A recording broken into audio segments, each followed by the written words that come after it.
Hello, everybody, and welcome. Episode number 13 of Sit Down Marks. What about it, boys? Can you believe we made it 13 episodes? Didn't know.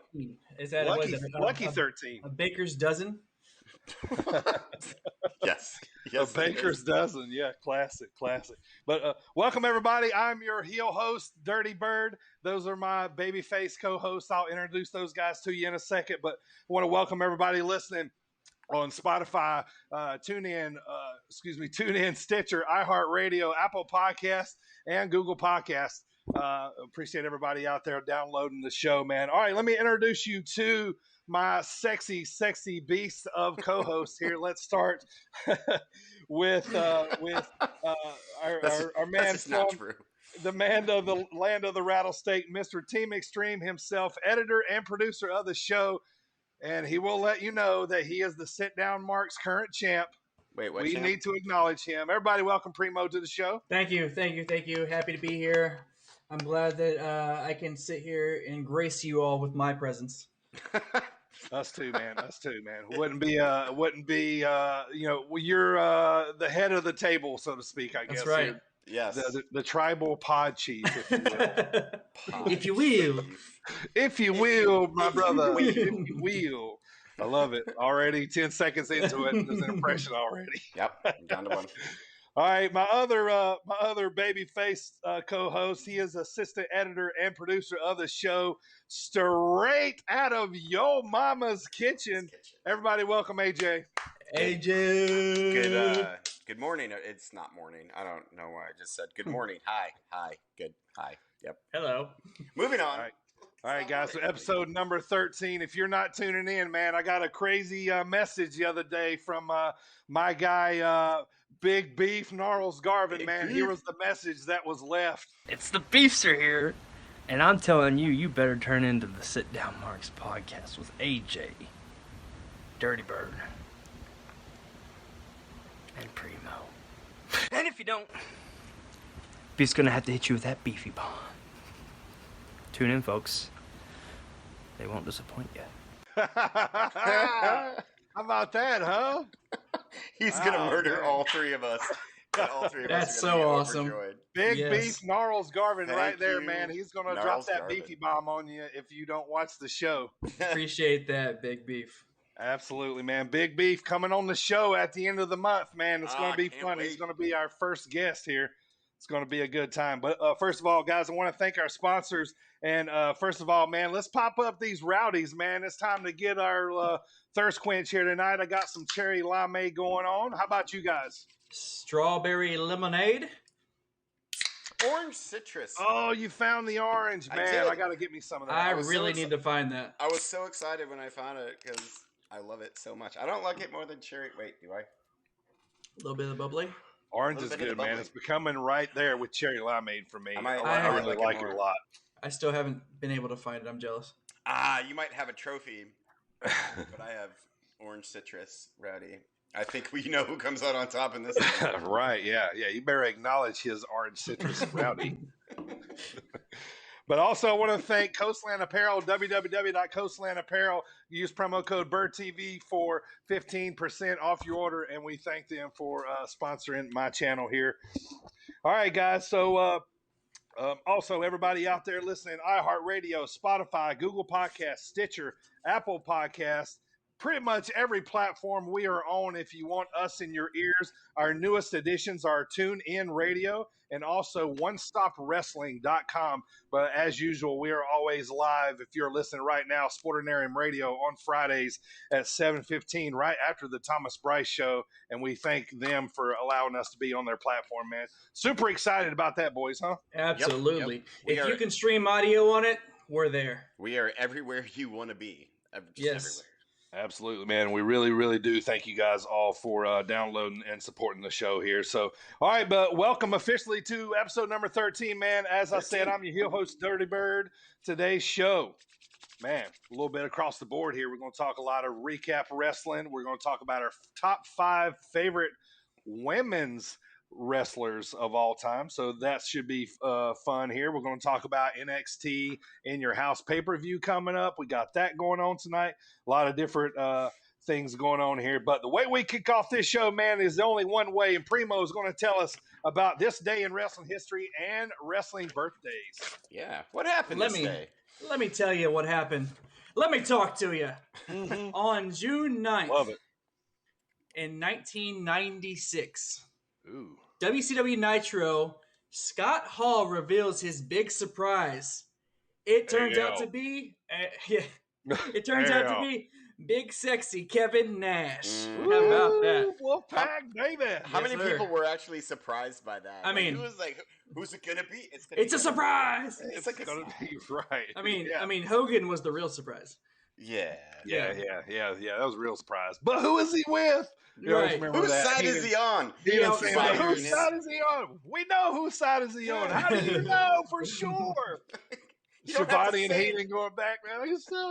God, I love wrestling. Also, this day in history, 2005. Let's go forward 9 years from that Nitro. WWE had ECW One Night Stand. One of the There were best signs in there that said, "If Cena wins, we riot." And guess who didn't win?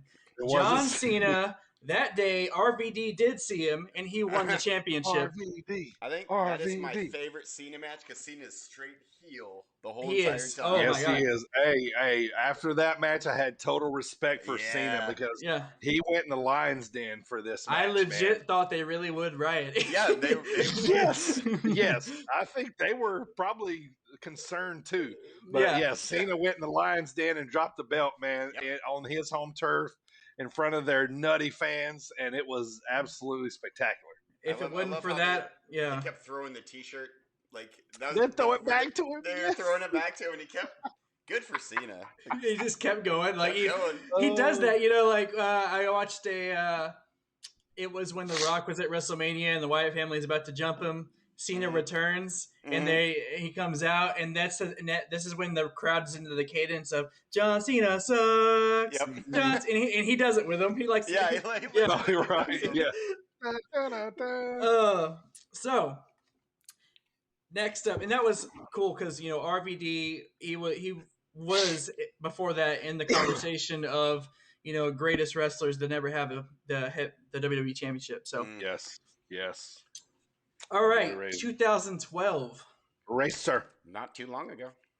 TNA Slammiversary. It was their 10-year Slammiversary, which coming up they're having Slammiversary. So isn't it ironic?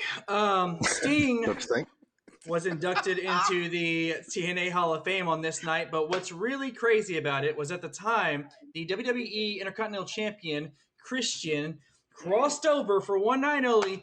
He went to go see his peeps. Christian Cage showed up at Slammiversary. Yeah. Wonder how he got away with that. Wow. I don't know. He was the IC champion WWE. Yeah. And they went over there for one night. Right. Maybe they months and months beforehand. And then they were WWE. Sounds like a TNA thing to do. Yeah. It definitely kind of does. Yeah, it really does. All right, moving on to birthdays. Let's go with 1926. The original Sheik. Wow. Yeah, a long time ago. It was almost 100 years ago. Yeah. Not the Sheiky baby, but the other Sheik. The original Sheik. Yeah. Not Sheiky baby. Not the one that will humble you. 1995. Tay Conti. Really? Okay. Yeah. 95. Wow. Yeah. Stop. I just did the math of how old I was when she was born. Me too. Moving on. In 1997, I'm not too familiar with him, but maybe you are, Dirty. That's why I put him on here. He runs in the crowd of AAW GCW territory. His name is Myron Reed. Yes, sir. Myron Reed, Louisville, Kentucky's own. Currently, I think he's MLW Heritage Champion or something like that. And he's on the AEW Heritage Champion for a while. Super big prospect. I'm kind of surprised he hadn't been signed yet, really, honestly. I'm kind of impressed that you knew all that just now. That was well done. He's like a scout report guy. That was really good. I'm glad you knew who that was. Otherwise, that was going to be a bust. So it's a dead segment. I love it. I love it, man. Yeah, I was anticipating who you're going to talk about there. I was like, You know, Myron Reed, he's probably going to be on that card we're going to see in August, most likely. All right, and that is this day in wrestling and history and birthdays. Nice. Good one. Good one. How old was Myron Reed? 97. 97. 97. So that makes him 24? Okay. Oh, Young buck, man. Man, he's got star written all over, man. He can wrestle, too. I'm just surprised he hasn't been picked up yet. But if you're out there, sign Myron Reed. All right, here we go. Let's get this show underway. Once again, everybody, we are on iHeartRadio, Stitcher, Spotify, Google Podcast, Apple Podcast, Sportinarium.com, online radio on Fridays, and basically, like we said earlier, anywhere else you want to hear from us, you can get us. All right, so let's get this things underway. We like to start with the show recaps. Everything was a little back and forth, man, and like kind of out of sorts here this week. So we record on Wednesday, so we didn't have AEW on Wednesday last week. It got moved to Friday because of NBA playoffs. So that makes me kicking off this week on Thursday. I'm going to talk to you here a little bit about Impact Wrestling and also the indies of what's going on. Let's talk about the indies first here locally for us, me and AJ. We live in the central Illinois area. Iron Spirit Pro, our local our local promotion is getting started back up. I think it was July the 26th, which I was bummed about because I'm going to be on vacation. So I'm not going to be. Definitely check that out. I heard it's a really cool venue. One of my buddies is going there, so they're kicking back up. I will be there as well. Shows coming up, though. St. Louis Anarchy Circus Maximus coming up. That's going to be awesome. That's going to be on IWTV. Black Label Pro out of Crown Point, Indiana. They are kicking back up too. I think in July they are going in conjunction with Journey Pro Wrestling. They actually formed a Twitch page that they're going to start showing some wrestling on when they do those little conjunctions. So that's kind of what's going on with them.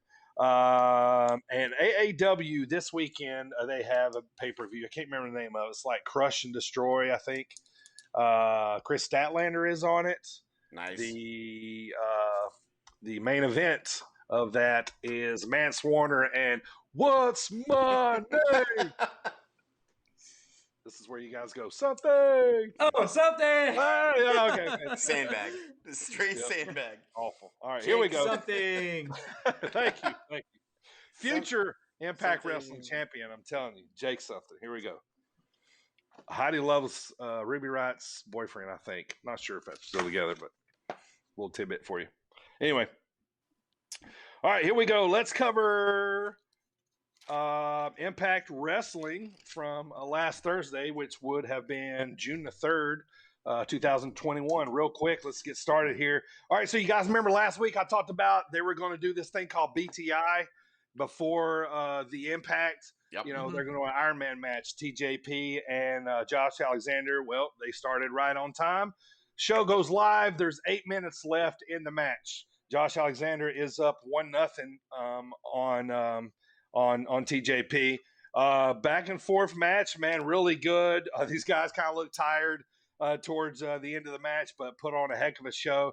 TJP pulls out a pin with like 2 seconds to go to make it a tie. They go into a sudden death overtime after wrestling for an hour. The funny part to me about this match was wrestlers outside the ring going, "This is Impact." This is Impact. So Sure. So that was funny to me. But anyway, Josh Alexander ends up getting the win, holds on to the title. At the end of the match, he says that, you know, since the World Impact Heavyweight Championship is not on not on the show at the moment, i.e. Omega. You know, he said he's the measuring stick around here. He's going to defend the belt every night. You know, pretty much saying that I'm the man now. So that's how that ends up. My second point of the night was the return of Kojima. He's basically a 30-year Japanese wrestling legend. Yes, and the dude looks like he's been like shot out of a time machine. Like he looks in phenomenal shape. Like just Like the man just doesn't age. So anyway, he's got a warm-up match with Cody Deaner because he is a Violent by Design because he is wrestling Joe Doering this coming Saturday, which is actually this coming Saturday, at Against All Odds. So awesome pay-per-view or awesome match. He really looked great. He wins with basically a clothesline, hard lariat, whatever you want to call it. So third point about tonight, our main event, Sami Callihan versus Moose. Thank you. All right, man. Banger of a match. Hard hitting. Sammy slobbered this whole match. He had saliva going everywhere. Hard hitting banger of a match, man. It was really good. I knew this wasn't going to come out of a finish, but I didn't see what happened at the end. I didn't see this coming, but it makes sense when you think about it. But so what happened is this great match happens. The Good Brothers hit the ring. They beat up Moose and Sammy. Omega comes with Callis right after that. He comes out and helps. They come out and help with the beatdown, and then so they kind of leave the ring. Omega's like, "Oh, you guys aren't ready for us." Blah blah blah. This and that, and then so the way it ends is Scott D'Amore is in the back. And he's talking to Don Callis, and he goes, "I want to add Sami Callihan to the triple threat match, or to make it a triple threat with the the old triple match." I know, right? It's the most dangerous match. That sounds like a four-way, a thruple. Thruple. Yeah, so he wants to add that to the 3. match. So Callis is like, "No, you can't do that." Tony Khan, said we have to agree on things, and Scott's like, "Okay, well, actually, he's coming to Impact next Thursday. So Tony Khan's going to be on Impact this coming Thursday. It looks like they're going to add Sammy to the match, which means probably the belt's going to Moose. Sammy will take the pin, and it keeps Omega clean. That's the way I probably see it happening, but that's my booking. But so that's what happened in Impact. A couple quick little notes. A lot of people are always like, "Oh, because this pay-per-view Against All Odds is on Impact Plus." So basically, that's an app, just like Peacock or anything. You pay $7.99 a month, and you can watch it. It's on Roku, Apple, Amazon Fire, blah blah blah. A couple more quick notes about this show, and then I'm done. Jake, something. I I was have there to this do time. that every time. Yeah, when you didn't do it, then we were there. right. He beat Rohit Raju in a table match, and then Speared him through it, right? Yeah, speared him through it. Yep, and then Rich Swan, he speared him through the table. Something.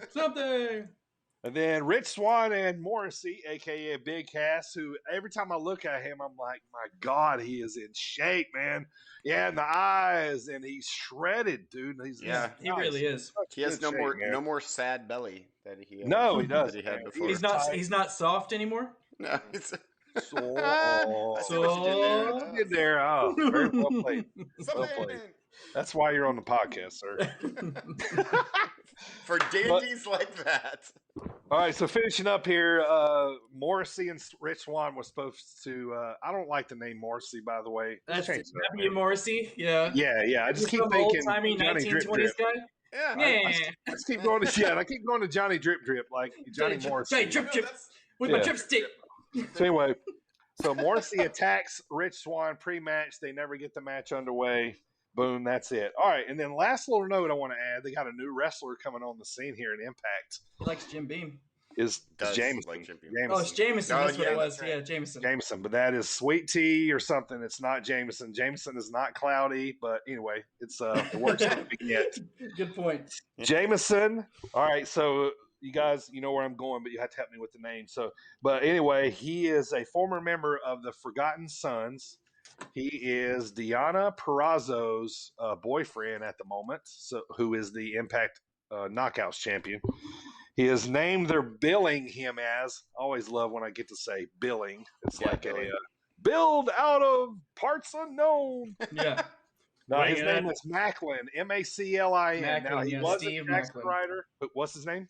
Well, his name is Steve Macklin. Yeah. Yeah. Okay. What was his name in the Forgotten Sons? Cutler. Yeah. Steve Cutler. There you go. Thank you, sir. Steve So Cutler. it looks like he's about to bust on the scene here. I mean, to be honest, Forgotten Sons was right because I did forget about him. As did I. Right. And that was a bad name, man. They should have scrapped that right off the beginning because as soon as they go out to try to cut a serious promo, the crowd's chanting, "We forgotten." Built-in crowd chants. Those normally get people over. All right, here we go. So that is your a small little indie wrap up and Impact Wrestling. All right, next up in line, that was Thursday. So Primo SmackDown on Friday. I'm gonna lead you off with 3 letters. And that is TSR. You know what that means, boys? Do you know what that means? Tough bull plop. No, sir. It means Tracksuit Roman is back. Oh, that's true. Tracksuit Roman. Yes. Yes. Here we go. SmackDown. He's really like, maybe it's because like, I don't know. He got his own logo really, on, really embrace it. He did. Yeah. He had it last week too. Oh, the Superman. Okay, the Superman punch on it. Yeah, that's sweet. I taught him that. Roman. He comes out. I'm like, oh yeah, business picking up, baby. He was wearing my shirt under the tracksuit though. I did see that. I noticed that, and I was like, I wonder if Primo's okay with this. All right, I had a second, so I'm gonna say hey to everybody in the chat here. I let him. Okay, we're ready. I'm ready when you are. So I'm going to talk about Roman, the whole Uso situation and everything, but I'm going to save that for last because that's a real big angle on SmackDown right now. But I will talk about, in between, the feud with King Corbin and Shinsuke Nakamura has continued over the crown. Baron Corbin, he actually won this time. He was thinking by winning, he'd be able to snatch the crown. But unfortunately, Boogs was able to get a hold of him, hold him down, and Shinsuke kicked him to the head. Boot to the head. That was a Weird Al Yankovic thing. That's pretty good. I got it. Yeah. So anyway, Shinsuke kicks him and takes the crown, and then off they go. So Shinsuke still has the crown. It's just gonna keep going like this. I don't know where they're. Eventually, I guess Corbin's gonna have to wrestle for his own crown. I mean, it's his, but. They're trying to put some stipulation. They're trying to put some stink on this feud, man. It's almost like the plant with Ambrose and Jericho. But it's not going to work. But we're going to eventually love this daggum crown for some stupid reason. Yeah, exactly. It's going to end up being like a crown on a pole match or something. Like Vince Russo's going to come back and. I'm like, it's Corbin's crown. He already earned it in King of the Ring. That's the whole thing, but. Anyway, I hate this angle so much. I hate it. Yeah, we'll get to that later. It's like ups and downs. Corbin, he was not doing anything. Shinsuke, you're not doing anything. Y'all figure it out. So, anyway, moving on. We had the IC title match coming up between Apollo and Kevin Owens, but beforehand, so the whole thing about this was last week. Adam Pearce said that Commander Aziz will be banned from ringside. Therefore, it's a one-on-one straight match. You remember when old KO got the Nigerian nail and was choking for 2 hours on SmackDown? Yeah, he was still selling it this week, wasn't he? He's still selling it. That was 30 seconds into that match. He's already grabbed his throat. I'm like, he hadn't even touched you yet, man. Yeah. So, no, he remembered. He remembered. Yeah. He just starts getting or it became sore on the lockup. So anyway, due to the fact that Commander Aziz couldn't be in the match, he attacked him backstage before the match, and he pushed one of them. I don't know what it was, a toolbox or something that pushed him into it against the wall. Made it seem like he hurt his ribs, so then he had another body part to sell throughout the match. And or KO. Yeah, Kevin Owens still came out because it's a championship match. He ends up losing to Apollo. However, after the match, it wasn't even about that anymore because old Sammy came out to pick the bones.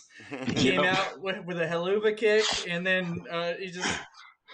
Starts talking trash and then runs off. So he does what Sammy does. Yeah, I love that haluva kick, man. I do too. I really do. It so perfectly. Yeah, it's fun. It's just like how he shows up like a buzzard. Just Yeah, like a hyena. Circling around like It's great. a hyena. So our big SmackDown, our big SmackDown segment right now is obviously about the Usos and Roman Reigns, the Samoan family. Tribal chief. The tribal Head of the chief. table. He is the head of the table, my personal assistant. So Roman Reigns, he opens the show up by he's coming out to the ring immediately. So he opens up SmackDown this way. Says he's changed his stance on the tag team championship match because the week prior he wasn't feeling it. He was mad because it wasn't his idea. Yeah. And they went ahead and around him basically. Like he sees it as there's a chain of command, and they jumped command and went to Adam Pearce. So he tells Jimmy, well, since we're doing this, if you say you're gonna win, you better win. Mm-hmm. So then he tells our whole family's watching. I like how he hands Don't be embarrassment. He hands Paul the mic and he says, "Get my cousins out here." how awesome is that? Yeah. After the match, he's pissed off. He looks up at him. He's like, "Bring them to me." Exactly. He's like iron fist right here, man. So Paul gets the Usos out there. It didn't take him much, but anyway, they came out. Jimmy dabs up Roman, and then he tells Jay, he says, well, "You're next. You're supposed to acknowledge me." And he says, "I thought we did that. I thought we did that at Hell in a Cell. You remember last year whenever you choked, I said you're the best, whatever." So they kind of squashed that right there. And then that's what he tells them, that if you're gonna go to the championship tag match, you better win it. So they have the match, right? Unfortunately, it was a good match. Unfortunately, though, the ref didn't catch the shoulder on Jay. Controversy. And it ended up counting to a 3 count. Controversy. They lost the match. No, so there's not going to be a clean finish in that. The Mysterios kept their titles. Boo. At which point, what you were just talking about, they pan out to backstage to a seething Roman Reigns, is what I put on my paper. Yeah, he was lost to a kid. He said you lost to a kid. Lost to a kid. Yeah. He did. Just buried. And that's what he said. And he tells him again. He says, "Bring them to me." Yeah. Right. Yeah. I really thought they were going to put the titles on the Usos here because, then I was going to see. Then I thought we were going to see a real joining of the Usos and Roman. I cannot wait for that. They're slow burning. Yeah, they're slow burning, but it could have happened here because I felt like if they would have won the titles, then he could have went to Roman and been like, "See, I told you, I kept my word for the family." Blah blah blah. They all hug. Show goes I off. cannot wait until it's coming though. Yeah, we'll get to it, but I cannot wait until they are an unstoppable force and they're just wrecking shop. It's going to be awesome. They need to get another member so they can get the IC belt too. They're going to add a fourth member of somebody. You know but what I mean? Who? So, yeah, I don't know. I mean, they are all legit family. So finally, that's what I say. Bring back Big Cuz, but then Roman's got to drop the title. Yeah, IC Champ Rock. Yeah, I don't think that's a thing that's going to happen. He's got to bring back the Jericho to do that. So. Yes, he does. So anyway, whenever they come backstage to see Big Daddy Roman back there, because this is what it seems like, your dad's disappointed with you, because he tells him, he says, "I want this fixed tonight." Adam Pearce catches the Mysterios as right before they're going to walk out the door, and basically says, "We're going to have another match for the titles once again tonight. So get back out there." Yep. And Ray's just like, "Okay, dang it!" And then they walk back in the arena. They still had their gear on, so yeah. They had their boots on too. Ray's like such a nice guy. He's just like, "Man." Yeah, it's like, "Oh man," like you turn around and kick the can. Yeah.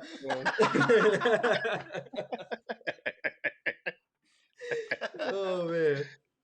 So there's a can backstage just for that purpose. During the second match, it ends up being the last match of the night. However, right as it looks like it's getting to the climax of the match, Roman interferes. Superman punches little Mysterio off the turnbuckle, and just obviously that ends in DQ. So nobody. So Yep. the Usos lose again, but this time because of Roman. But he then proceeds to beat the snot out of both of the Mysterios and beats them up with the steel steps. So he's squishing these guys with the steel steps, but then Squishing. yeah, then Jay no, it's it's Jimmy. Jimmy keeps telling Roman, that's enough, man. That's enough. Like almost like he ain't with it. He ain't with all this violence that Roman's doing right now. He's taking it a little too far. Right. And he goes to leave the ring. And he tells Jay, he's like, come on, man. And so Jay comes up, starts to leave, and Roman just like steps in front of him. Uh-huh. Like, I dare you to go through that rope. Yeah, like my daughter ain't leaving with that wild boyfriend. Like, Yeah, like he did everything but like show him the gun. Like Exactly. So as he stops Jay in his tracks, then he turns around and continues to wail on Dominic in the middle of the ring, and that's how they ended the show. They actually went off air with Roman still bashing in Dominic. Yeah, dropping those forearms. He's earning that title, man. Oh, it was so great. I love Roman. He could do nothing wrong at this point. Yeah. So what do we say? Hell in a Cell at the latest. The Usos take the belts. Oh yeah. I've had enough of them on the Mysterios, anyways. Like Roman said, they had their historical moment. Okay, bye bye. Yeah, cool. I mean, come on. Yep. They gave Rey Mysterio the WWE Championship, and he lost it in the same night to John Cena. Yeah, John Cena. Yep. All right, so that is SmackDown from last Friday. So now it's time for AEW. Life is a flight. That does count. So Dynamite usually Wednesday has moved to Friday because of the NBA playoffs. So AEW Friday night Dynamite, if you will. The second most recognizable athlete in the world. That was good. I listen to too many podcasts. It's rubbing off on my podcast. One of these days, I'm just going to do the podcast straight as Dusty the entire time. AEW Dynamite, baby. Storylines. So the show kicks off with Pac. And, my favorite show in wrestling right now, by the way. AEW #1 for me. Yep, mine too. Even this, I saw previews of this show beforehand. I was like, it doesn't seem like it's going to be all that great, but yeah, no, it was fantastic. So, first of all, Pac and Penta, El Cielo Miedo, take on the Young Bucks, which I did a count of how many. He did a lot before the match. He always does. Yeah. Man. Yeah. So, with before the match and during the match, a total of 7 times. 4 beforehand, 3 during the match. Oh, you counted. Okay. I did. Yeah, I kept counting. When did you start counting? Like after 3? Or it's totally worth it. When they came right out, you're like, oh, I'm counting how many Sierra Meritos. Oh, right before before they even came out, I'm like, I want to see how many times he does. Plus, I knew Taz wasn't going to be on the show, so I had to come up with something to do. He must have really liked that Joker outfit because he wore that at Double or Nothing. Double or Nothing, yeah. He's just sticking with it. Oh, well, we'll get to that. So they have a match with the Young Bucks, and it's great. It's just great. It starts with Frankie Kazarian coming out, and he attacks the Good Brothers, and he attacks Kazawa. So they're continuing that storyline where Frankie Kazarian was like, I'm going to take on all the Elite. I've had enough of this. He's the Elite Hunter. Yeah. The Elite Hunter, yeah. So he comes out before the match starts and does exactly that, chases them all off. I want to say real quick, I don't mean to cut you off, but that part you're talking about, where how they show what's his name, the dude that he attacks, Kazawa. Kazawa. Freaking the Young Bucks look like they're looking for somebody in the crowd to give the thing to. Yeah, like they're doing the Bret Hart glasses. Yeah, they're looking with the little Who? The little like gypsy dangle Yeah. thing he had on his head. That was That was great. great. Because Yeah. how like Mark's out for it too. He's I like, know, right? You're like, oh, Brett. Oh, it was great. Good stuff. Yeah, good stuff. I love the Young Bucks. I love them They so give it a- much. Yep. So there's this great spot where at one point, so Nick is holding, I believe, Pac outside the rings, and Matt Jackson, bounces off like he's gonna do a tope suicida or something, but then he like slides out the ring on the other side and like does this like little goofy like run skip over and just gives Pac a lariat on the outside of the ring. Yeah. It was like a little fun trot. I don't know why he did it, but it was amazing. I'm like, this is why the Young Bucks are the best. And then they're trying to be so annoying. I love it. And they're killing it. Yeah. Then there was another cool spot in the match where Pac he like pushes, I believe it was Nick Jackson up against the ropes, and then immediately does like this cool slingshot German suplex. Like, I don't know if you guys saw that, but it was such a like smooth, crisp move. Like, I hope he kind of incorporates that because I haven't seen that in a long time. Yeah. It was awesome. So then we have many zero Miedo chants, which means zero fear, by the way. Thank you, 10th grade Spanish. At one point, Penta goes up to the top rope and can only be described as I don't know if this is a bad word or not, but a gooch stomp. We'll say like Okay, sure. like he does the thing where Pac has his legs and he stomps the gooch. Yeah, Sure. the gooch stomp. So that's what that's called. Gooch now. is the Gooch cleanest stomp. way to say it. So I that's know. what we're going to use. Like in my notes, I put, how do I say this without cussing? Gave him the old Gooch stomp. The old gooch stomp. Then there's a couple of Canadian destroyers right in a row, which is awesome. Penta does one, and then Nick does one. So the end of the match is Brandon Cutler hits Pac with a thing. I don't know, some sort of thing. And Young Bucks get the win, and then they start beating down Pac and Penta, and then starting another storyline, Eddie Kingston comes out and makes the save, and Kingston, of course, has history with both of these guys, as well as Ray Phoenix, so I'm excited to see where all of this goes, because right now, Moxley has kayfabe injury, so he's going to be out for... Yep. Or he might have actual injury, I don't know. I didn't look it up. I probably should have looked it up. All those V triggers. Yes, right in a row. And he kept asking for them. Like the Young Bucks Right, yeah. Oh. Yeah, I like it. All right, he wants more. Here's more.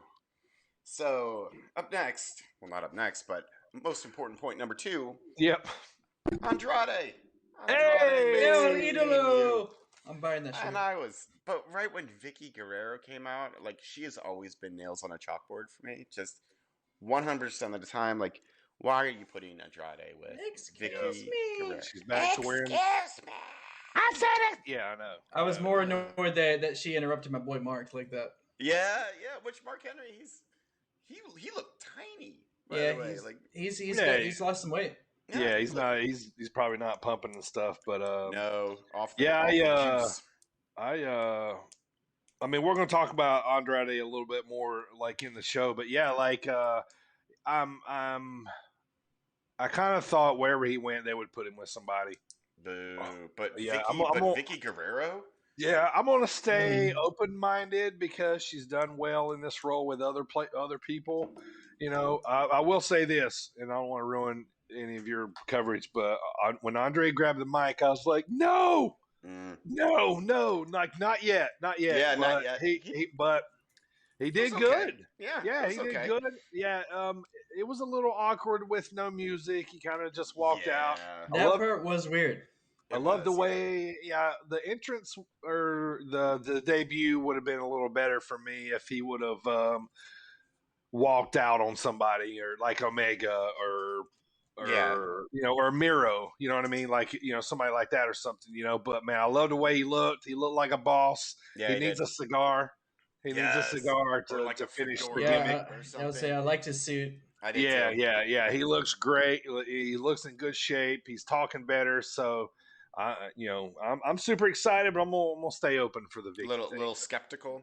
Yeah, I was in like right after he came out, and just actually anyone could have come out, and as long as they took the mic from Vicky Guerrero, I would have been okay. Because again, it's like just one of those noises. It's like in Dumb and Dumber where Jim Carrey's like, you want to hear the most annoying sound in the world, right? Right. Yeah. But let me say this too, and here's and I you guys are going to agree with me totally. So when she starts talking, it's at such a high pitch that you're concentrating on what she says. So by the time she said Andrade El Idolo, I was still trying to process what she said because it was said at such a high pitch. Yeah, you know what I mean? Like you register right away. Like, I'm like, what'd she say? And then Excalibur's like, oh, did she say what she said? Did she just say Andrade El Idolo? So that's pretty good. Excalibur. My favorite thing is after this, after the commercial break, they're going, man, what a night. And JR goes, yeah, Andre, Andre, yeah. He had no idea. Yeah, he didn't. But anyway, that's my 2 cents. We're going to talk about Andrade a little bit more later on about with Vicky. But yeah, pretty cool debut. And I was kind of glad they kept him without music because now they can debut his music at like the next pay-per-view or something like that, which would be cool. Yeah, yeah. Because I don't think he'll wrestle for until the next pay-per-view, which is end of June, or Fighter Fest, which is in a couple of weeks. Yeah.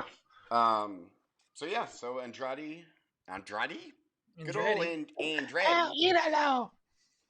Makes his debut. So moving on. By the way. So I have this in the margins. I meant to ask you guys this.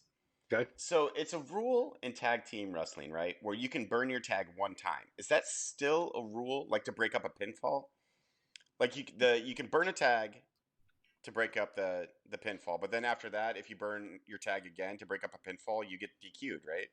Negative. Not that I think you can break up a tag all match long. Really? I think. Yeah, no, not break up. I mean, break up a pinfall. Break a pinfall? Yeah. If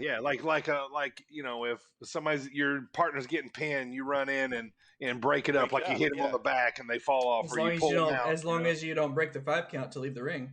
I think See, I thought maybe that's like one of those weird old antiquated like WCW rules where like you couldn't throw people over the top rope and all that goods, like rules from like 1977. Maybe, I don't know. I thought that was a rule, but I might have just made it up in my brain because that's what I do. Anyways, I just thought you could do it the whole match is my idea. I don't know. Maybe I invented that. Maybe I should write the rule book. Maybe you should. Wrestling. No, because that'd be a terrible rule. Why would anyone want that as a rule? What would the name of the book be called? Wrestling Rules and Regulations. Wrestling. Grab them cakes. Quit burning tags. Featuring biscuit baskets wrestling. Biscuit in the basket. What does Taz look like? Volume 3. My life as a podcaster. Biscuits and baskets. Biscuits and baskets. Biscuits and baskets. Okay. By the way, we didn't see a biscuit punch. It was like what's the face version of biscuit? Like a cookie punch. Because it was weird. Like Ogogo gave Cody Rhodes the old face jab. And I was like, that's not a biscuit. Right, yeah. That's not a biscuit punch. What are you doing? Right on the button. So anyways, the main event, which I didn't understand at first, like it seemed very just thrown in there, was Dustin Rhodes and Nick Camarado in Harry Man. a bull rope match. He's like, do you guys remember the Berserker from? Yes. All right, so the Berserker and the Ultimate Warrior had a baby. Yes, he would have wanted to go huss. Yeah. So he looks like Ultimate Warrior and Berserker had a baby. Yes, like he's hairy and he wears the thing around his arms. Yep. I'll say it when I think of George the Animal Steel, the hairiness. The hairiness. Yeah. First, I thought like I don't know, like he's been around, but Like, he's never been featured really before, and I think they might want to do something with him because he was in the main event. It seemed like a thrown together, just random match. Yeah. But the whole point of it was to get him over, and Dustin Rhodes did exactly that. Like, Dustin Rhodes, he got the win in the end, but Nick Camarado, he looked great in the loss. Like, he could show that he could work, and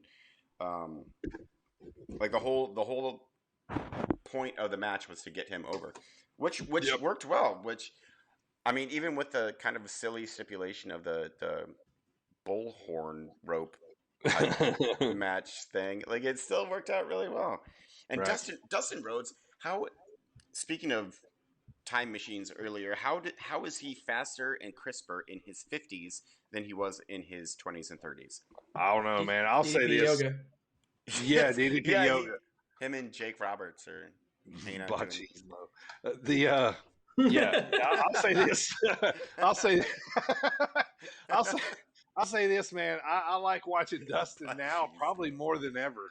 You know, like, I mean, honestly, like, so I have a chat moderator named Batissimo, and Primo says his name is Bachizimo. Machismo. Oozing Bachizimo. Machismo, like the black machismo. Yeah. That's too funny. Okay, can I make a stupid little thing I've noticed about AEW? Is it about Bachismo? No.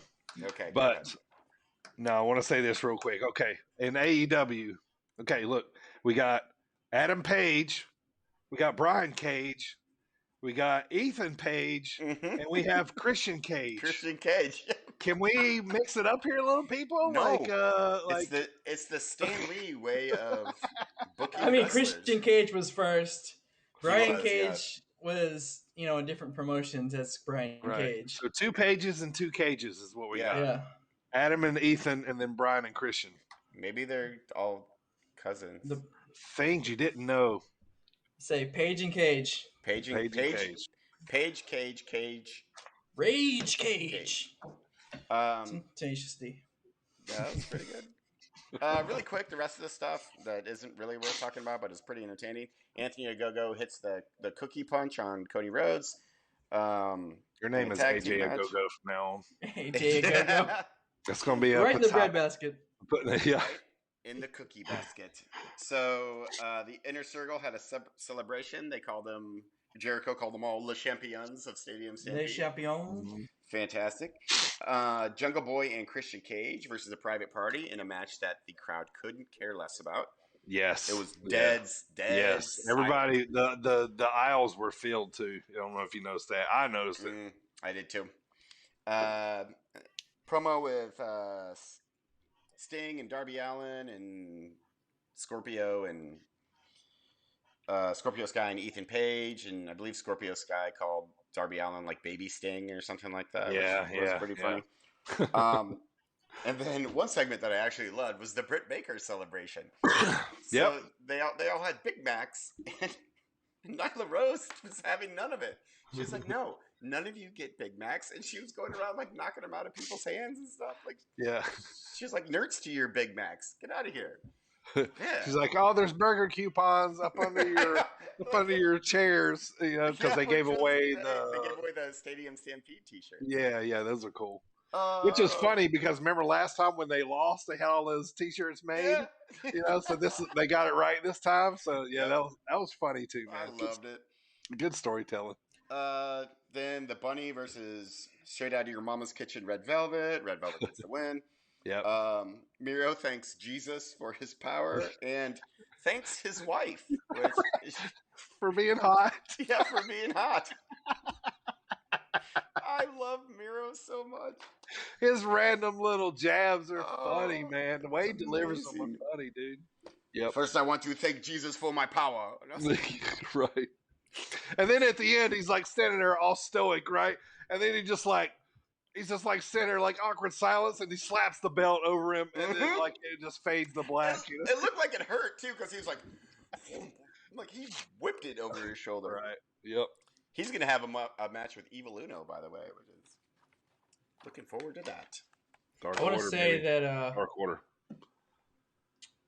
So the Inner Circle promo, they were all good, except for the one guy I cannot take seriously when he does a promo, and that's Jake Hager. I will say Cannot do it. We the people. No, when he's like, Wardlow, I challenge you to the one thing I haven't been beaten at, MMA. And I'm like, dude, you've had three matches.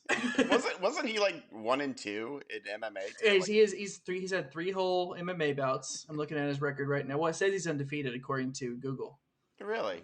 But still, professionally, he's undefeated. Yes. Professionally, yeah. Professionally undefeated. Yeah, he's 3-0. So, all right, AJ, got anything else for Dynamite? I would just like to thank Jesus for my power, and that is it. You should. Thank the mama for your kitchen. That sweet beer. I thank my mama for her kitchen. I thank AJ Agogo for inventing the biscuit. AJ Agogo. The biscuit cookies. I'm gonna just say, I think we might have found your new Twitter handle. I think it's AJ Agogo. AJAGOGO. It's probably already taken. Honestly, it might. Probably.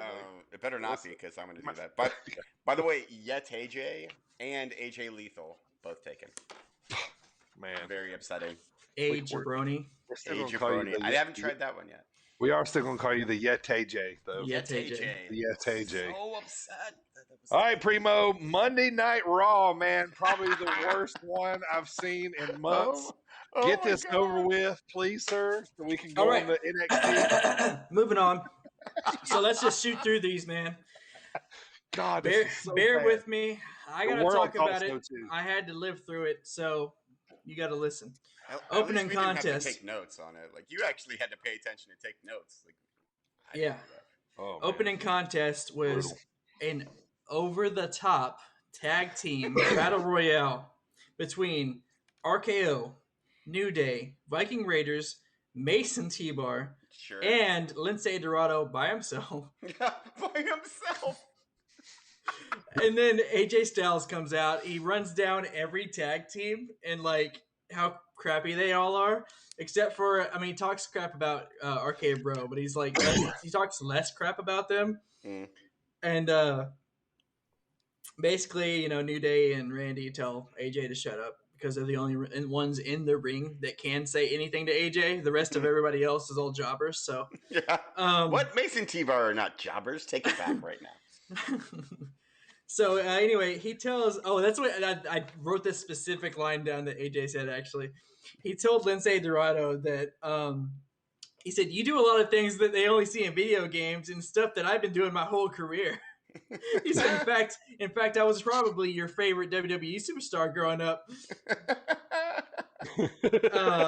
And then another funny thing I wrote down was Matt Riddle was wearing 2 RK Bro shirts because Randy Orton doesn't wear shirts. So he was wearing 4 for him. He was putting it on for him. That was the one highlight of the entire episode. The only, just Matt Riddle. Yeah, that's the only thing I even smirked at, man. Yeah. Yeah. That's great. It's so so then good. Johnny Drip wheels out the Miz. And the Miz is talking. They're talking about how he's all hurt and stuff. Unfortunate accident. I just think it's funny we have to say drip. And Johnny Drip says something about, I don't even remember anymore, but he picks up his drip stick. Nobody else has a drip stick. Who has a drip stick? Yeah. So anyway, he enters himself as a solo tag team competitor in the match as well. There are 2 solo tag teams. Yeah. In this over-the-top rope battle royale. And unfortunately, the moist sea WWE superstar. Is that what he says? Moisty. Moisty. The moistest.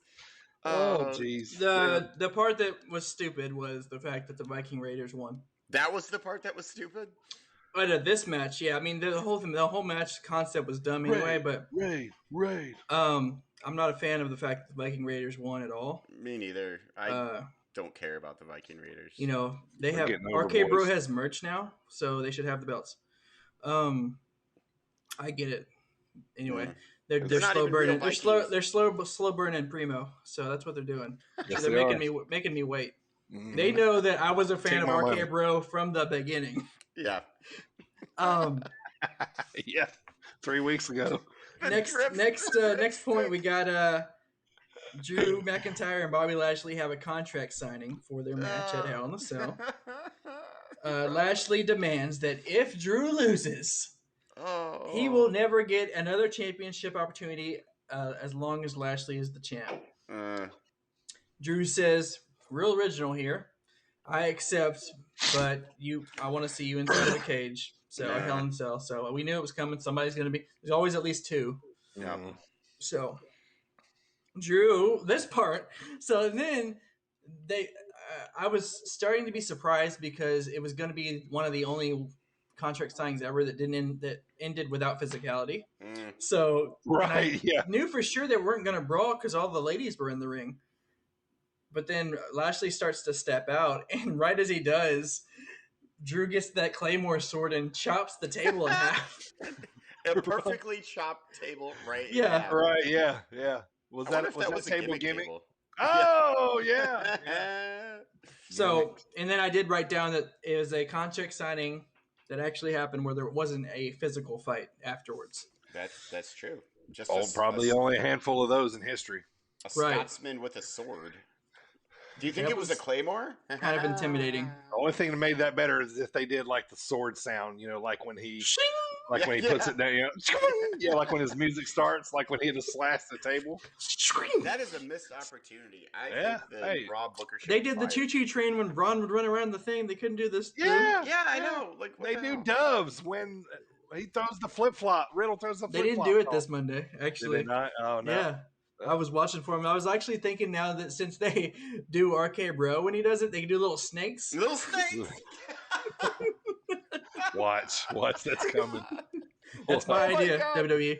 I will freak out if they actually little green snakes just little slithering. Yeah. Oh, book it. Please. Oh man. So anyway, the main event we had. I want to talk about two things here. First off, I want to say that. Later on, so that's Monday Night Raw, Primo. Thanks, man. I'm just kidding. we were talking about how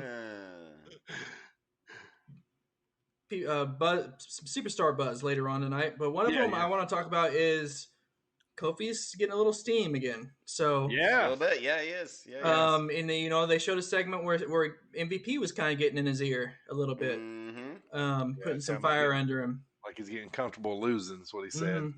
So. I'm kind of picking up on that. Kofi's starting to get some traction these past couple of weeks. They had a great match between Kofi and Riddle. Kofi ended up defeating Riddle because Riddle was trying to be like Randy Orton a little too much. He did the hanging drop DDT from the ropes, and then he turned. Randy's like, finish him. He's like he did the whole spin around and pound the mat thing, and Randy's just like, no. Anyway, that ended up to Kofi winning, which I wasn't mad about because I like Kofi too, but it's a loss for my boys in RK Bro. Yeah, Randy, Uncle Randy was disappointed and he walked away. Uncle Randy. He did look like an Uncle Randy. Yeah. And that's how we ended old Monday Night Raw. Monday Night Raw, man. Yeah, that was oh man, it was hard to watch. It was an awful episode. I didn't even talk about Shayna Baszler stepping on the doll. Yes. She beat it up. She beat up that doll. Yeah, and it was funny, man. I felt like this episode insulted a lot of people's intelligence because right after Raw was over, it's like social media got lit up of how bad this episode was. Wrestling Twitter went nuts. Like wrestling Twitter hates every kind of wrestling. Let me put it that way. But because a lot of them are miserable. Like no wrestling makes them happy. Oh yeah, they're just they're wrestling zillas. Right, yeah. Like everybody hated Monday Night Raw, so it was bad. It was so bad, man. It was bad. Yeah, it took me a lot to come up with those notes. So it's bad when I watch Raw. When I watch NXT, I have to pick things like out of all the cool things. Right, yeah. When I watch Raw, I'm like, that could be a point, I think. Right, yeah, I think, no. I mean, you got to pull 3 out of a show. You're like, I think as long as RK Bro remains a thing, you have at least one in the bag. RK Bro has my biggest paragraph. Yeah. All right, so that was the crappy Monday Night Raw, but the best wrestling in WWE right now is NXT. We are fire show last night. NXT. Yeah, here we go, Primo. Wrap up what happened here last night before we go to the moon. To the moon. To the moon. Loved it. Opening matchup, we had Austin Theory and Oni Lorcan. Good match. These two went at it. Did what? Sorry. Biff Busick. That was Oni Larkin's independent name. I always think Biff Busick. Biff Busick. I want to say, Jet Dryer, that Raw show is not my fault. The champion doesn't take responsibility for Monday Night Raw, and I don't have to defend my title until SummerSlam, at which time I will retain. So do your job and acknowledge the champ. I don't think I want to. Dang. Okay, Back Lay the law down, Jet. Back to it. During the match, Johnny Gargano and Pete Dunne, they brawl all over ringside all the way up the stage. And I didn't write down who won that match. But anyway, no, it was Oni Lorcan that won, wasn't it? Yeah, Oni won. So then we move into probably one of the best parts of the night. There was back-to-back video packages. Yes, this is the best. I love these. Let me talk to you. The first video package was of L.A. Night. Oh, I can't. What? What? Every time. Come on. Every time I know. He's the Rock. Eli Drake. You said that last week. Yeah. Eli Drake. L.A. Night. So, anyway, L.A. Night, they're basically showing how lavish they live, and he's sitting in the hot tub, he's in his big house, basically showing why he should be, or what he's going to take, why he's going to win the $1 million matchup, and he's going to take the $1 million name, you know. Yep. So take over the moniker. Right. Awesome. Next vignette they show is Cameron Grimes. And he's just talking. He's like, look, Ted, I'm in my car. I got my watch. Look at my house. Yeah. He's like, I'm going to take the $1 million legacy to the moon. He pops out of the pool and he's talking through the chick's legs. Yeah. It's so funny. Like, Cameron Grimes is great. Oh, yeah. It really is. And to me, I think one of these years I'm going to do it for Halloween. The blazer with the chest hair is gold. But anyway. So LA Knight fits the $1 million moniker, but I think Cameron's going to be the more comedy act. So it's going to be funny to see which way they go. Cameron Grimes is all around better than LA Knight. Plus, he doesn't look like one of those flowers. I wrote this down because I liked this line. He said, LA Knight, you say I live under a bridge? I'm so rich I live under 2 bridges. That's gold. So, yeah. And so anyway, they have the Ted DiBiase comes out to the ring, and back to the live show. He comes out to the ring and invites both of them to the ring as well. They come down. Ted's talking to him. He says, for this $1 million matchup, we need to have you guys need to climb the ladder to success, literally. And then they look up, and down descends a golden ladder. Money. So, yeah, it descends, and obviously he's like, you guys are going to have a ladder match. LA Knight. We didn't have the cage music, you know. It's like wah wah wah. Oh yeah. Yeah, and then it's like you're like, oh, it's gonna fall down awkwardly, and then it like turns. And yeah, it did. Yeah. Perfect. Yeah. The guys are just like. Anyway, yeah. So. Oh yeah, Macho Man. LA Knight is talking about how he's gonna win. And Cameron Grimes says, he starts taking off his watch. He says, I don't care. It's not about the money. It's all you. He takes off the blazer. He starts to climb the ladder. He said, I'll climb the ladder to success. He says, but wait, Ted, I don't see anything. Where are we supposed to grab it? Yeah, right. So then Ted tells him the guys to bring it here, and it ends up being the $1 million championship. $1 million championship. Yes. So that's favorite belt ever. So they're going to have a ladder match for that title at Takeover in Your House. By the way, Doc Hayes, the whole show. Doc Hendricks. Yeah. Doc Hendricks. That's what. Yeah. PSAs. Yep. Doot. It was hilarious. Every time I saw him, I was just like, and then Beth bird. Phoenix at one point was marking out for him. Yeah, right. Yeah. Yeah. Doc Hendricks was Michael P.S. Hayes' WWE name. Right. Yeah. So that's funny, man. Like, I'm like, God, he's a legendary Michael P.S. Hayes Freebird, and we gotta call him Doc Hendricks still. It's funny because we crack up because we all know who he is. Everybody knows who Michael P.S. Hayes is. Right, Freebird. But and then anyway, but he doesn't have any problem still at this age doing that gimmick. Yep. Selling that merch. Real quick, we had I put these two things into my last point because there were two talking segments. The first one was Legado del Fantasma came out, and they basically were talking about Bronson Reed last week and what happened. Bronson comes out on the stage, and he plays it on every screen inside the arena of him squishing Escobar. He's like, let's run it back. So they play it, and they run it back and play it again. And then so they're getting mad. At that point, MSK comes out too, and Wesley's like, hey, can we see that again? That was my favorite spot of the entire night. Yeah. So anyway, it comes out before the Legado del Fantasma leaves. They say, how about we do a winner-takes-all match, 6-man tag match at TakeOver. So that's what's going to happen now. It's official. Legado del Fantasma versus MSK and Bronson Reed in a winner-take-all match.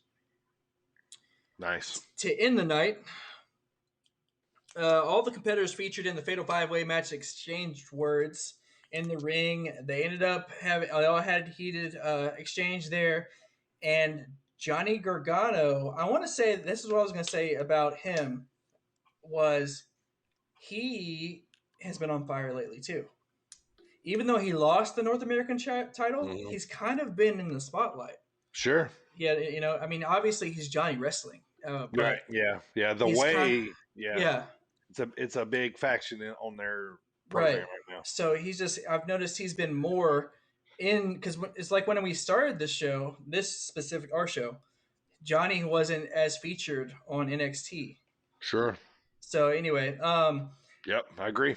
They ended up having a brawl. I hate the headband on him though. It looks it is kind of silly. Yeah.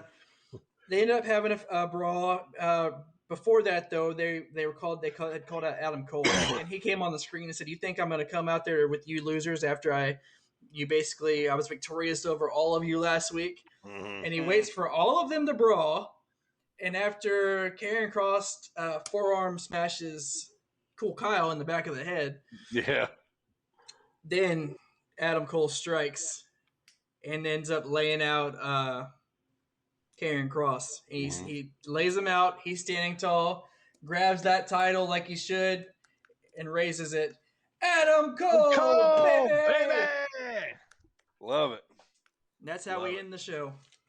Best show on WWE right now. On WWE, yeah, absolutely.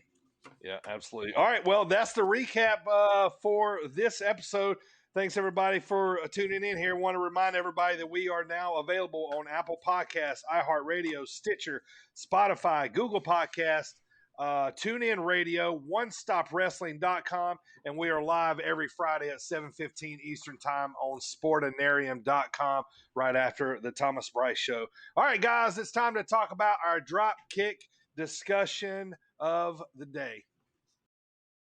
Hey guys, it's Dirty Bird. Want to take a second and thank our sponsor, CoastlandApparel.com. That's www.coastlandapparel.com. Use promo code BirdTV for 15% off. You see us wearing the hats and the shirts every Wednesday at 6:30, 5:30 Central on twitch.tv/DirtyBird33. That's 2 eyes in the bird. 33. CoastlandApparel.com. Use promo code BirdTV for 15% off. We thank them for sponsoring the show. Go follow them on Instagram and Facebook, and also follow Sit Down Marks on Twitter as well. SITDOWNMARKS. Here we go. Let's talk about our Dropkick discussion our top 5 favorite women's wrestlers. So the criteria for this is a wrestler. Well, you can pick 5 that you just thought were hot. I was about to say, they could be your favorite. the criteria that they're a woman. Yeah, they're a woman. That's So it could be Santina is out of the running. Santina's probably out. The women's battle royale. Wait, so is what's his name out too? Old Chinsey Magoo. What was his name? Oh, no chin. Yeah. Where are we going with this? Wow. The guy that has no chin. Yeah, no chin. Fought AJ. He fought AJ Styles. He beat AJ Styles. Carmella's dad, Yeah, right? yeah, exactly. The one, the Money in the Bank. Yeah. Why can't none of us remember this dude's name? Look his name up. Anybody in the chat remember his name? What's his name? He was like an indie wrestler, blonde hair. He got so big after that. Got. Yeah, he was. So I'll let you go over that. So anyway, criteria for today: our top 5 favorite. Ellsworth. Thank you. There it is. Thank you. So our top 5 favorite women's wrestlers. Any top 5 that you like to watch wrestle. Great promos. Maybe somebody you watched in the '90s who showed you puppies every Monday night or something like that. So So gotta love puppies. All right, top 5 favorite women's wrestlers from any era, anytime. Our personal top 5 favorites. AJ, start us off. Number 5. So, before I get into number 5, I have an honorable mention. She's not a wrestler, but she's one of my favorites. This is one of my favorite spots ever. I'm going to go with Linda McMahon as an honorable mention, just for the time that she pretended to be a zombie, woke up, and then hooved Vince McMahon directly in them old testicles. It's one of the biggest pops still to this day I've ever witnessed. So, honorable mention, Linda McMahon. Number 5, and this is actually the only one on my list for aesthetic reasons, is Kelly Kelly. Number 5, Kelly Kelly. She was garbage in the ring. Hello. She could not speak. Exhibitionist. But she was gorgeous, and I was in love with her. Like, anytime she was on, I hated Mike Knox so much, because that's who she was paired with in ECW. Yes. Stupid Mike Knox. He used to come out and cover it with a towel. Yeah, come with a towel. Yeah. I hated him. I hated him so much. But she was garbage. But I don't know why, but for some reason I was just like, Kelly Kelly. And so I was absolutely in love with Kelly Kelly. So she's my number 5. It'll be the only one that is on here specifically for reasons. I had to throw one of those on. So number 5, Kelly Kelly. All right. All right, Primo, you want to go number 4? Excuse me, or you want to go your number 5? I said I don't want to skip my number 5. Nope. But I do want to give an honorable mention, and this is before my number 5, and this is only for my brother. He's in the chat, Jet Dryer. I got to shout out Caitlin for him. That's his girl. that's his favorite. So and that's his one, huh? She is a very attractive lady. Nice pick. My number 5, though. I liked her. Her outfit. So not because I was a skater kid growing up. So I like the fact she wore Chucks. She was a smaller chick. But she still won women's champ a few times. AJ Lee. AJ Lee. You said Chucks. I knew where you were going. Yep. I liked her whole get up. Nice. She had a good, cool vibe. And like I said, she was a smaller, more petite girl, but she still fought and scrapped with the best of them. Yeah. Who's her husband? Some guy, Chick Magnet. Mr. Phillip Brooks. Phillip Brooks. Thank you, Phillip Brooks. Coach. Coach. Yeah. They might chant his name in Chicago. Maybe. We just call him Phil. Those of us who know us. Oh yeah. You're right. He's Phil. Yeah, she was just a local guy. Jet. She was my number 5, not number 1. Wait, she got fired on her birthday, or he got fired? No, on their wedding day. I think. Didn't she get a book out? I think it was her birthday. She got fired or something. Something happened on either a birthday or a wedding. Oh. I don't know. It was. I don't remember, but yeah, I know what you're talking about. And then she wrote a book too, I think. Yeah, she did. Okay, I'm gonna start with my top 5 by saying Mae Young. that all these are aesthetically pleasing to me in some way, shape, form, or another. But mostly for wrestling ability, and that kind of stuff. So I'm gonna start with number 5 is one that we're all very familiar with. We hear her voice a lot these days. I love the way she wrestled. I love her style. She was built nicely, should I say? But my number 5 is Edge's wife, the Glamazon, Beth Phoenix. I almost put her on my list, actually. Yeah, man. Yeah. I love Beth, man. She just was outside the bubble for me, yeah. Oh, yeah. Okay, Jet Dryer said it was the wedding day. Good deal. Yeah, but I agree with Beth Phoenix. That's awesome. Yeah, I like Beth, man. I loved her style back when she kind of broke onto the scene. A lot of girls didn't look like her. She was like bigger stock muscle, and she got over, and, she's a trooper. Last time she wrestled, she got her head busted open, and wrestled the whole Rumble the rest of the way, pouring blood. Man, I've always been a big fan of hers. I like Beth, and I like her athleticism and everything else. But as far as like man to woman, I don't know if I want somebody who can beat me in arm wrestling. I don't care. That's not a problem for me because most people can beat me in arm wrestling. So it'd be a very limited kind of pool if I had that as a criteria. All right, so so my number 5 is Beth Phoenix, man, and I've always kind of liked her just a little bit more because she's Edge's husband. Oh yeah, Edge's husband. Yeah. So all right, so there's our number 5s. Let's get into number 4, AJ. So number 4 joins the ranks of Chris Jericho and Ric Flair to be someone who has appeared on now more than one of my top 5 lists. Okay. Oh. Number 4 is sensational Sherry Martel. Wow. So awesome. I know she didn't wrestle much in WWE, but when she did, and I remember that like her specifically from when I was a kid, she was scary. Like she was super intense. Would you say she was scary, Sherry? She was sensationally scary. Right.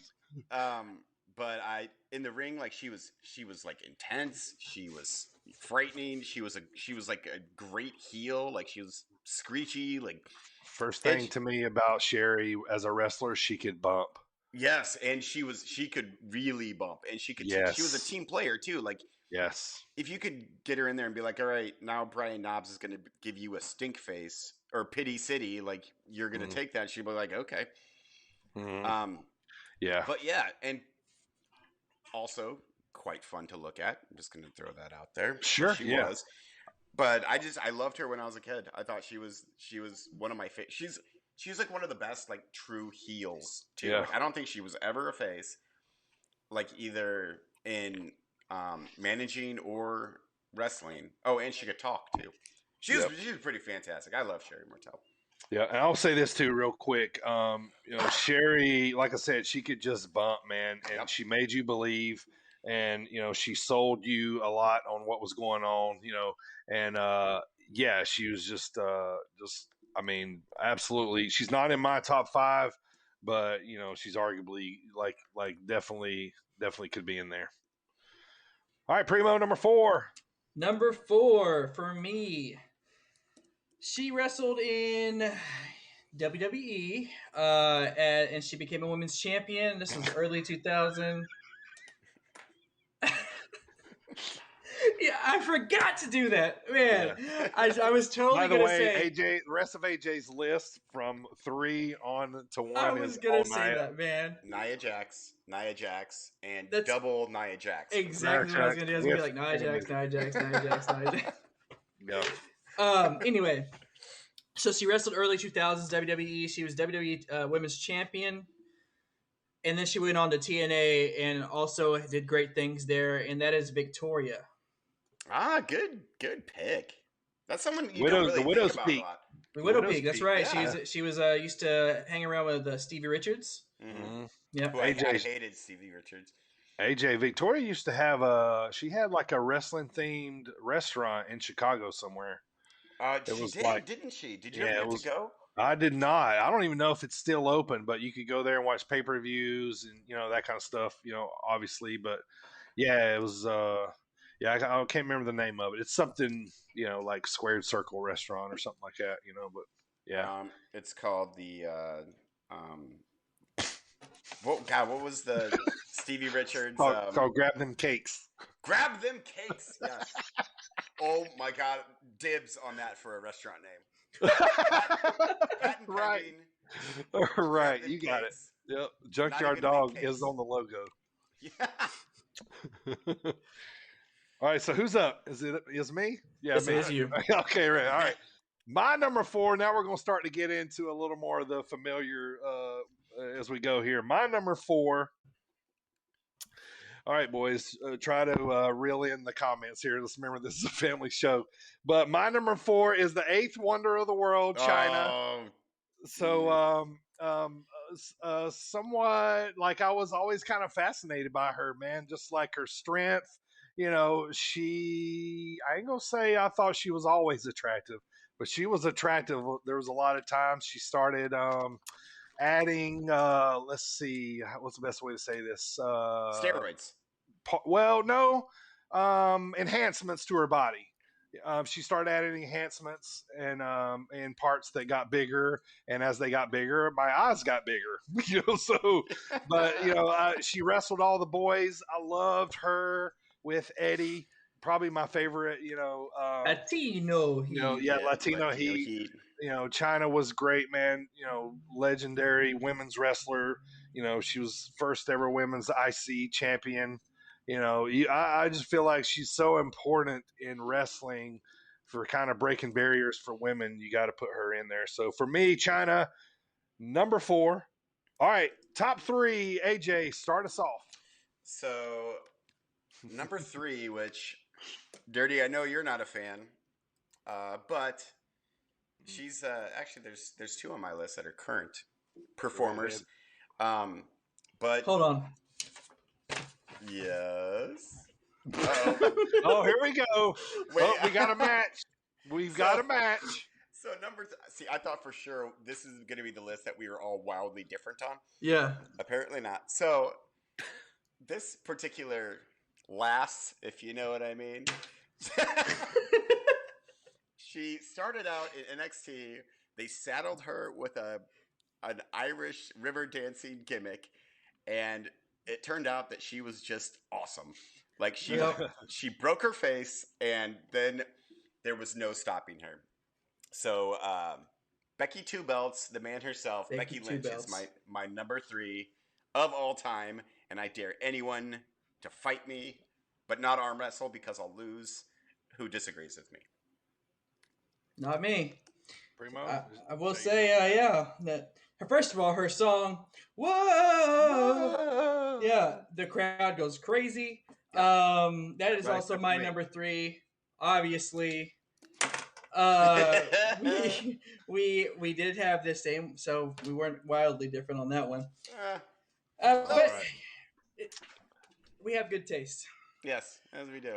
All right, Becky so my Lynch, number. The man is she's my number 3 to make that official. Dirty's wrong. He's not a fan of Becky Lynch. I'm not I'm not against her, like what she does. I just some wrestlers you get it, some you don't. I just don't get it with her. Like I said, a bunch of times. She's probably my favorite out of the 4 horsewomen. By far my favorite. Yeah. That's where you're all wrong, guys. The horsewomen starts with the nature girl. Okay. Nature girl. Woo!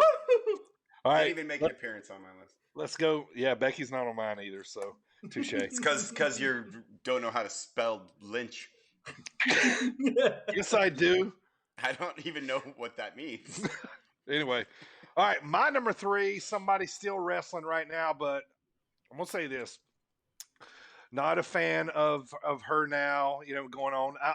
And you guys are going to laugh because I've always been a huge fan of this women's wrestler, and she's always been. I've always been very happy to turn my TV on and see her on it because she's built like if I could build them, but it was, that might be how I'd want to build it. But Shayna Baszler. she was from back, like she's been around for a long time. She still wrestles now. I kind of lost a little bit of my fandom of her when I started reading her Twitter account because I thought she came off very annoying. But anyway, and I'm not a big fan of cats either, so a lot of her tweets are about cats. Yes. But my number 3 is Natalya, man. I've always been a big fan of hers. More back in the old days than I am now. You and Jet. Yeah, she's got to be on top 3, man. I love Natty, and I always love going to house shows because she was always on the house shows, and I always love sitting close to get a good look at her. So she actually is great at house shows. Like my brother and I went to one a few years ago, and she was on her way to the ring, and she stopped, and because we were like right on the ring ramp. And she stopped and talked to us for 10 seconds, which doesn't seem like a long time, but when you're on your way to the ring, that's an eternity. Right. It was very cool that she did that. Yeah, that's what I like about house shows too. They can get a little. Oh yeah. You know who else was awesome at house shows? Randy Orton. He's awesome. I don't know if you guys have ever had any close encounters with Randy Orton. Yeah, he's the man at house shows. You guys are gonna laugh, but probably one of my favorite house show guys when I see they're on the card, just because I know they're going to have fun and interact with the crowd. It's freaking Big Show, man. Big Show always had fun. He comes out smiling, no matter the gimmick. He'd come out smiling, and he's putting his hand up there, and kids are putting his hand up there, and it looks like a penny inside of big old bear paw. Well, you know what I mean? So, I always loved watching that. All right, we got off track a little bit. Let's get to our number 2. Number 2? AJ, number 2. So, number 2. I shall call him number 2. In my opinion, if number 2 didn't exist, modern women's wrestling wouldn't exist. She is the first ever TNA Knockouts champ. She is kind of what... You're kidding me, right? Oh, my gosh. We got another match here? Number at 2? You can't see it. He hasn't said it. Wait. Don't say it. Oh, wow. Oh, my God. So I'm going to be quiet about her right now. Because I stole Primo's number 3. So Gail came number 2. Moving on. All the same things, man. So she did great things in WWE, right? Early in her career, but she went to TNA and became one of the greatest knockouts, because knockouts is what they call their women wrestlers. Knockouts in TNA history. She's in the TNA Hall of Fame now, and also as AJ said, the first ever TNA Knockouts champion. She's awesome. First of all, she's athletic as all get out. Very. Yeah, she's good. She's very fun to watch wrestle because she could hop all around the ring and really whoop up on some ladies. Mm-hmm. Yep, very interesting. All right, so that's y'all's number 2. My number 2, my boy Primo's going to love this pick, man. She was basically, I think the hottest thing on TV because I dug chicks like her with the tattoos and the red hair. When she almost broke her neck on Monday Night Raw, I thought I was going to maybe cry a little bit when her and Trish main event in Raw. So, but man, my number 2 is I love Lita. She represented to me the grunge era. I love the whole baggy pants, tank tops, tattoos. She was with the Hardy Boys. They were young and Lita, man. All you gotta say is Lita. The live sex shows with Edge, with the rated R superstar, superstar, all that, she, good Lord, man. She went from it's going off what I'm just gonna go ahead and say, because that's my number 1, obviously. She went from being awesome performer, this rebellious chick, right, to being, Edge's arm candy who wears really low cut shirts. Really low cut. Lots of things showing through her shirt. She almost married Kane. She had she did. There was a awesome feud. No, it wasn't really awesome because it was real life between Edge and Matt Hardy. Matt Hardy, yeah. Mm-hmm. Yep. What do they call that? Poetry imitating life, or life imitating art? Yes. Life imitating art. There you go. But we'll go with poetry imitating. Sure. Imitating life. Sure. Biscuits imitating cookies. But yeah, my 5 down.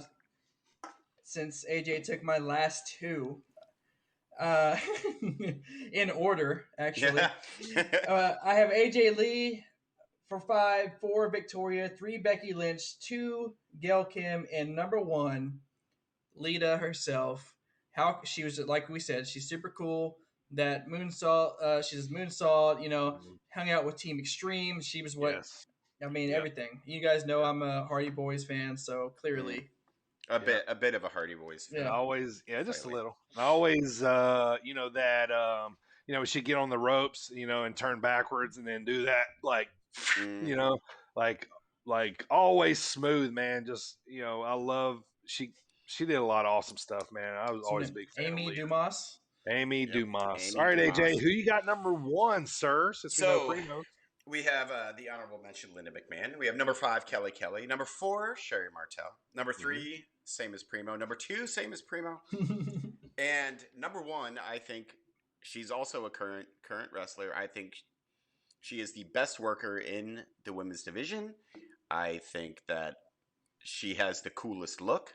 I think her promos, even though they are not in English, are amazing. Number 1 is Asuka. I love Asuka more than any. I don't know why. Like, I immediately kind of glommed onto her. I love it so much. I'm like watching. She cracks me up. I know. It's amazing. She has a great entrance song. She has the coolest look, like that kabuki mask. She's like, she'll says something like she's cussing them out in Japanese, and she's like, Charlotte. It's amazing. Charlotte is not ready for Asuka. Not ready for Asuka? And then when Becky Lynch had announced that she was having a baby, like, Asuka was like, baby? Like, it's that right there. Her dancing is funny too. Oh, dancing. Like she was dancing with the belt. Remember? Yeah, with the belt. Gave it to her. Yeah. And then she'll also just destroy everyone in the ring. Like she was at one point the longest reigning NXT Women's Champion. Yes, she took that undefeated streak for however long. They kind of ruined that in the main event or in the main roster, but yep. I think to me, like, she is the entire the total package, if you will. If you will. I've dined with kings and queens, the Nick and the pork and beans. She's just the best. I don't think she'll ever be replaced as my favorite female wrestler of all time. All right, couple honorable mentions from me. Just want to throw them out there just because of their importance of everything going on. Trish Stratus, Mickie James. I was going to say, nobody had Trish. No one had Mickie James. Trish Stratus, Mickie James, Sasha, Bayley. I'm just, evolution women is what I'm, talking here. I mean, Ronda. I had Becky. We both had Becky. What are you talking about? She's in the women's evolution. You're I actually almost put Ronda at number 4 instead of leaving her completely off my list. No way. Because apparently she's a terrible human being, like in real life. So. All right, there's a couple of my honorable mentions. 5-1, Beth Phoenix, Chyna, Natalya, Lita. All right, my number 1. If you know me, you know where I'm going with this. All right, I'm gonna say 2 things here. Okay, let's start with the obvious thing first. If you know me, yes, my wife is friends with Charlotte Flair. She knows Charlotte. Yes. Okay. So if you know me, people are since episode 1 may not know that. Yeah, that's true. That's true. They're not best friends, but whatever. Anyway, but I just, man, she is like, she's got the cumber. She learned fast. Watched her since the beginning. I think she's going to be the best ever once we're all done. Her moves are so smooth. I like her as a heel more than a face. I think she's better as a heel. I don't really know where they're going right now, not basing any of that off, anything. I feel like she's in a little bit of a gimmick middle ground, I guess, so to speak. I don't know where she's going yet with it, but, she's the GOAT's daughter, and so that right there is enough for me. I can't wait to see this wrestling lucha nature boy they're going to make when the baby comes. This is going to be a wrestling god. Oh my God, this baby, seriously. if it happens, is going to have the biggest lineage of heritage we've ever seen, possibly with Mexico and then United States, like unbelievable. The best ever third generation superstar. Yes. Yep. I love Charlotte Flair, man. It was great. I was there WrestleMania 31 when she won the belt in the triple threat match against Sasha and Bailey. So it was just amazing, man. So that is our top 5 favorite women's wrestlers. Real quick, I just want to talk to you about what we got coming up here as far as discussions for Dropkick Discussions. Next week, we're going to talk about our top 3 favorite Money in the Bank pay-per-views. Yeah. After that, we're going to talk about our top 5 favorite entrances, which that one's going to be fun. I'm looking forward to that one a lot. Yeah, that one's going to be fun. The week after that, top 3 favorite SummerSlams. And then after that, next 3, top 3 ladder matches, not in TLC. Top 5 favorite wrestling announcers, and then we're going to talk about our top 3 Undertaker matches. So that is what's coming up as far as Dropkick discussions go. So, all right, guys, now let's just run through some news and notes here as we finish up the show. I want to announce August 6th and 7th. Us right here on this very show, the Sit Down Marks Wrestling Podcast, we're going to be sponsoring a match in the Scenic City Invitational. It's a yearly tournament down around. It's in the Chattanooga, Tennessee area. So anyway, long story short, 2019 champion was Daniel Makabe, and they didn't get to have the tournament last year. So they're getting back on track, having the tournament this year. So Daniel Makabe just announced he is coming back to defend his title. Now, nobody has ever won this title twice. Every tournament that they've ever had, I don't think there's ever been any back-to-back winner, or excuse me, any two-time winner. So maybe Joey Lynch. No relation to Becky, boys. So turn down your pop. But he's coming back to defend his crown. And us here at the Sit Down Marks Podcast, we're going to be the sponsors of his first round match. So Make sure you tune into that August 6th and 7th on Independent Wrestling TV, man. Looking forward to that one. So the boys are going to be down here with me. We're all going to be under the same roof. We're going to be watching this tournament, man. It's going to be awesome. We'll be watching our logo sponsor that match. It's going to be awesome. So cool. Yeah, it is, man. Can't wait. All right, next up in line.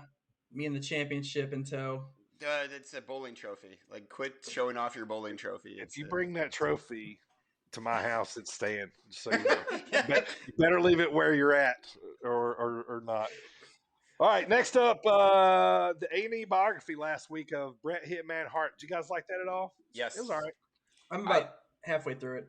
I love Bret so much that I realize that he's kind of a moan in real life, but he's the best of all time. Best there was, best there ever will be. The best there ever will be. He's not on the mic, because have you guys ever noticed when he cuts promos, he does that? Two hearts beating is one. Like, he bounces. Like, quotes Phil Collins. Like, he's really terrible. Good. Did he say, "I can feel it coming in the air tonight"? Or it's like Phil Collins said, "We're two hearts beating is one." Do. That's him and the Anvil. What are you guys laughing at? Did I miss something here? What are y'all laughing at? What's funny? I'm laughing at his impression of Bret Hart. That's golden. Okay. All right, let's keep rolling on. Yeah, that biography, it was good. Didn't tell me nothing I didn't really already know. No. You know what I mean? These A&E biographies has kind of been that way. I think that was the last one at least for this season. For this season, yeah. For this season, yeah. All right. Did anybody watch the Grizzly Smith Dark Side of the Ring? Yeah, man. I did too. I gotta say, especially now having kids of my own, small children, that's kind of tough to watch. It is. It was very dark. Long story short, Grizzly Smith, the father of Jake the Snake Roberts, Sam Houston, and Rockin' Robin. All three wrestlers. This blew my mind, boys, because you guys heard me talk about Sam Houston on this show before. You know what I mean? I love Sam Houston, man. Like, to this day, at least once a week, this is how much of a mark I am. I go back and watch old WCWs, right? Yeah. And I'm watching them in chronological order. So, excuse me, WCWs. When I say that, I mean World Championship Wrestling, not the one that was on TNT. This one, the one that was on TBS in the 80s. So like one the that came old on one. Ones that came on at 6:05, 7:05. Yeah. You know, the Koloffs and anyway. So I'm watching, and and Sam, God, man, like they said in Dark Side of the Ring, if this kid had build on him, he would have been a superstar. He was just thin and skinny, and he had an alcohol problem, and Baby Doll was on there, the famous valet for the Four Horsemen, Tully Blanchard, Dusty. She was married to Sam Houston. So that was a wild story for me, man. Plus, I hadn't seen Sam in years, man, and since I honestly hadn't seen a picture or anything of him since I heard he went to jail. So for so many DUIs and stuff that he had. Yeah. They said he had like over 20, and he finally he finally caught up to him. Like, you couldn't escape it anymore. Yeah. How did he escape the first 19? Is what how did he his daddy's How did he name? get through the first 5? Yeah. Yeah, like you said, he pulled a lot of strings. But yeah, it was a real dark episode. We won't go into it like the stitch of it. But yeah, it was a really dark episode, but interesting. Weird to kind of watch Jake's view on that thing, and then almost kind of like make sense of where he got those deep dark promos from. Right. Like wow. You know what I mean? So yeah. But that was interesting to watch. I don't know which one's coming up next on there. What's next week? Oh, Dynamite Kid. Yeah, the Dynamite Kid. Which, being a big British Bulldogs fan, I'm excited for that one. Yep. All right, guys. So we talked about Andrade earlier. It's time to kind of go back to it. What do you guys think, man? How high can Andrade go here? Let's say, I'm thinking, are we thinking world champ eventually, AEW? Are we thinking TNT champ? Are we thinking, one more thing, are we thinking with Vicky or without Vicky? Without Vicky. I'm thinking, please, without Vicky. I'm thinking, as much as we want him to be without Vicky, I'm thinking realistic he is going to be. For a while. I'm thinking that they're thinking of Mexican heritage. Yeah. So Andrade and Vicky with the Guerrero's lineage, her being married to Eddie. So if that, the Mexican legacy there. But also, I still have him pegged to beat Kenny Omega for the AAA title. Yeah, which I think is a smart call. I think that's exactly what's going to happen. Because they could do some crossover here. You know what I mean? Like that AAA title could end up on AEW, and they can have heat on both shows. Sure.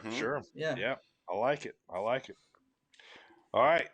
Yeah, I mean, as we talked about earlier, that debut was a bit awkward. So next time, kind of quietly walked out.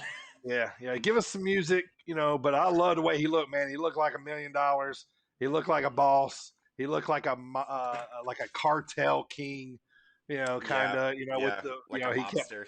He kept. I like how he keeps like holding his jacket up, kind of like, showing the inside pocket. Yeah, that's stitching on it. Yeah. All right, throw Andrade out of there as far as buzz right now. Across the world of wrestling, who has the biggest buzz right now? Y'all think? Right now, I say I actually wrote a couple of this down. Sure. Aleister Black being released, and buzz. Okay, yeah. Aleister Black, and he says that it's no secret that he could potentially go to Japan, or he has a love for Japan. He's even talked about how growing up he didn't even watch WWE that much. He watched Japanese wrestling. Yeah, sure. So another Tommy one. Ends. Bring back another Tommy one Ends. Real quick. Not so much buzz, but news. I don't know if y'all caught this, but Leo Rush retired. Yeah, what was that about? What? Yeah. No, I didn't hear that. Is that today? So I guess he got hurt either at that Casino Battle Royale or shortly after. But he retired when I saw it, it was 14 hours ago. So it was last night. Yeah. Okay. It was last night. I totally missed that. No, wow. So that means he won't be at that AAW pay-per-view. No, he won't be at AEW. It's funny, man. He's had quite a little run lately. He was on a TV show that me and Primo watched, The Challenge. Yep. MTV Challenge, and then he got booted off the show, lost or whatever. And then he popped up a few GCW shows. And then there was a small little grassroots kind of thing going on with him and Laredo Kid. They were having these legendary matches going on right now. So it was kind of weird because his buzz was kind of, starting to build. Yeah. Yeah. But yeah, he hurt his shoulder. Mm-hmm. And apparently he was like, yeah, no, I don't want to have a beaten up, broken down body when I'm 40. He's going to focus on his family and other ventures. Yeah. Okay. All right. Well, news to me. It was out of the blue, though. Yeah. Yeah. We'll see. Those wrestlers. I think he's retired before, though. Has he retired before? Yeah. Once before, at least. Yeah. So I heard a rumor that made me groan, and I hope it was just a rumor. I think it was either What Culture Wrestling or Cultaholic that reported that a rumored Hell in a Cell match would be Rey Mysterio against Roman Reigns. Why is that a rumor right now? How could that even be a thing currently? Well, it can be a thing because Roman just beat up. He just destroyed Dominic. Yeah, but why? I don't want to see. What I mean, there's nothing at stake. No. Yeah, Roman's going to have these mid-card guys that he's going to scrap off until we get to the big boy pay-per-views. You know what I mean? So he's going to have feuds. And Ray would. Why we can't have him facing Ray whenever they're supposed to be facing the Usos? The Usos, yeah, right, that's what I don't understand. Why are you putting Ray in a championship, not a championship match, but why are you putting Ray against Roman Reigns when they need to drop the belts to the Usos? I love Rey Mysterio, but he gets hurt if you blow at him if you blow at him too hard. So yes, you don't don't want to put him in a Hell in a Cell. Do we really want him to have his 12th knee surgery in the past? But maybe they dropped the belts to the Usos, and then Ray's pissed off about it. And he's like, I'll take you out, Roman, myself. I'm not scared. Dominic gets in there and gets hurt too, and then they write off TV for a while. Yes, I'm okay with that. Book it. The old James Storm knee injury. Yes. Yep. All right, let's keep rolling here towards the end of the show. But right before we get going, Primo is going to run down the NXT pay-per-view in your house this coming Sunday. I am so excited. Primo, for this what is this card, man? The best show in WWE right now. So absolutely. So we got In Your House. It's this Sunday. We have the just announced last night is the winner takes all 6-man tag team championship match between Bronson Reed and MSK against Legado del Fantasma. Excuse me. Next up, we also have a little grudge match between Xia Li and Mercedes Martinez. Nothing really on the line there except feelings. Yeah, right. Women's championship match. We have, and I like this because I actually almost made my list. Actually, Ember Moon. Mine too. Yeah. Shockingly enough, we think a lot alike. It's weird. With Ember Moon versus Raquel Gonzalez for the NXT Women's Strap. That's what I. And then we have the $1 million ladder match for the $1 million championship, baby. Cameron Grimes. Cameron Grimes, baby. To the moon. Yeah. And that is between Cameron Grimes and LA Knight. LA Knight. Let me talk to you. Let me talk to you. And of course, the main event, we have the Fatal 5-Way between Adam Cole, baby. And Cool Kyle O'Reilly, Pete Dunne, Johnny Gargano. I was like, who's the other guy? Johnny Gargano and Karrion Kross. Johnny Wrestling. Johnny What I love Wrestling. about Adam Cole is because he's kind of a throwback. You know, back in the day, the old 80s wrestlers, when they pointed and did their promos, it was with two fingers because they were taped together. Yep. You know, it was yeah. like Halloween Havoc, you, me, brother. Yeah. So every time Adam Cole does that, that's what I think of. I'm like, please tape your fingers. I know, just to make it less weird. Yep. All right, boys. One prediction from that pay-per-view. I'm going to start. I say Cross loses the belt to somebody else. Cross goes to one of the other brands. That's just my booking. You just stole my prediction. It's because we're getting a live crowd. Yeah. Yeah. That's exactly why. That's exactly what I was gonna say. Yeah. Cross drops the belt and moves up. Even though I it's not love up. him I love him in. Yeah, it's not really up right now. It's like lateral. It's a step down if he goes to Raw. If he goes to Raw, it's like 4 steps down. Yeah. Yep. My prediction is that Cameron Grimes gets that $1 million championship. I am so excited for that. That's gonna be great. Yeah, love that I'm here for the celebration. Like all that happens, I want like women everywhere. I want him swimming in money, you know, like in his suit with his chest hair out. Yeah, he's burning money in that video. I love it. Suit with his chest hair. And just hamburger meat everywhere, man. Oh yeah, I love it. Yeah, that's all we got for the card. Okay, all right, everybody. Let's talk about it real quick. Thumbs up, thumbs down. Anybody want to start? Yeah, thumbs up. For me, it's easy to talk about. We just talked about it. NXT. Yep. NXT for me right now is my big thumbs up, and I'm also thumbs up for the fact that TakeOver is this weekend. Yeah, I'm very excited about that. I have a thumbs down that I think I've used a couple weeks now in a row. Shinsuke Nakamura. Why? Why? He can't beat Corbin. I hate it so much. He's one of the best in the world. And he's got Rick Boogs. Rick Boogs. Like, it was awesome when Boogs played his theme song. Apart from that, stop. It makes me mad. I'm such a Shinsuke mark, and they're just I don't get it. I don't understand. Thumbs up on basically everything happening in AEW right now. I love it. I'm not fast forwarding through any segments. Nope. I'm watching it all. I love the promos. You know, their roster is stacking up, man. I'm starting to get a little worried that, you know, like, let me talk to you guys about this real quick. Okay. Let me talk to you. Let me talk to you. Let me tell you something. My name is Dirty Bird. Now, let me tell you, though, let me put this in perspective, though. Okay.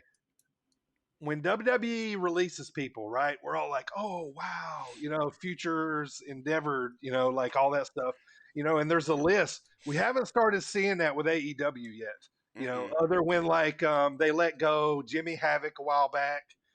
They let go a few people that got in some trouble or whatever, but we haven't seen like those big names being released or somebody disgruntled about not getting the push.